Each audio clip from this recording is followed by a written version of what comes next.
ആ ചോദ്യത്തിന് ഉത്തരം പറയേണ്ടത് ഡോക്ടർ തോമസ് ഐസക്കിനെ പോലെയുള്ള ബുദ്ധിജീവികളാണ്, രാഷ്ട്രീയ ബുദ്ധിജീവികളാണ്.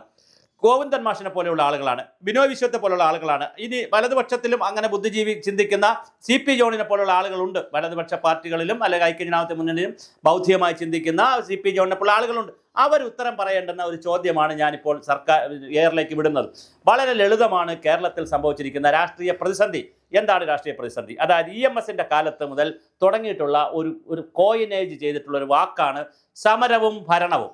അപ്പോൾ EMSന്റെ കാലത്ത് തന്നെ നിരവധി ലേഖനങ്ങളിലൂടെ, ചിന്തയിലൂടെ, ദേശാഭിമാനിയിലൂടെ, നിരവധി തവണ പാർട്ടി ക്ലാസ്സുകളിലൂടെ ഒക്കെ EMS സ്ഥാപിക്കാൻ ശ്രമിച്ചിട്ടുള്ള ഒരു കാര്യമുണ്ട്, ഭരണവും സമരവും.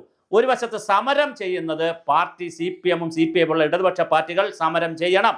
അത് ഇടതുപക്ഷത്തിൻ്റെ നയം രാജ്യത്ത് ഉയർത്തിക്കൊണ്ടുവരുന്നതിന്, അത് രാജ്യത്ത് ഏത് ഗവൺമെൻറ് വന്നാലും, ഏത് സ്റ്റേറ്റിൽ, ഏത് കേന്ദ്രത്തിൽ ആര് വന്നാലും, ഇനി BJP വന്നാലും ആണെങ്കിൽ, ഇപ്പോൾ BJP ആണെങ്കിലും, നേരത്തെ കോൺഗ്രസ് ആണെങ്കിലും, നാളെ ഇനി കമ്മ്യൂണിസ്റ്റ് പാർട്ടി തന്നെ CPM CPIയും കൂടി കേന്ദ്രത്തിൽ അധികാരത്തിൽ വന്നാലും, ഒരു സാങ്കല്പ്യമാണ്, വന്നാൽ പോലും CPMന്റെയും CPIയുടെയും വർഗ ബഹുജന സംഘടനകളെ സംഘടിപ്പിച്ചുകൊണ്ടുള്ള സമരത്തിൽ ഒരു മില്ലിമീറ്റർ പോലും പിന്നോട്ട് പോകരുത്. ആനുകൂല്യം തരികയാണെങ്കിൽ സമരം ചെയ്ത് ആനുകൂല്യം വാങ്ങണം.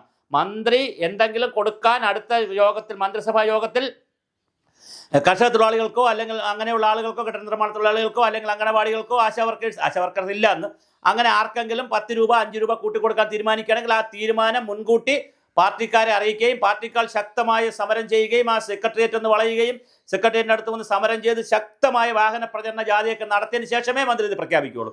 കാരണം ജനങ്ങൾ ഇത് അറിയേണ്ടത് സമരം ചെയ്തിട്ടാണ് ഇത് കിട്ടുന്നത് എന്നുള്ളൊരു വർഗ ബഹുജന സമര സിദ്ധാന്തം EMS കൊണ്ടുവന്നിരുന്നു. പക്ഷേ അതുകൊണ്ട് തന്നെ ഇടതുപക്ഷ ജനാധിപത്യ മുന്നണിയുടെ മാനിഫെസ്റ്റോയിൽ പറയുന്ന എല്ലാം നടപ്പിലാക്കാൻ പറ്റില്ല.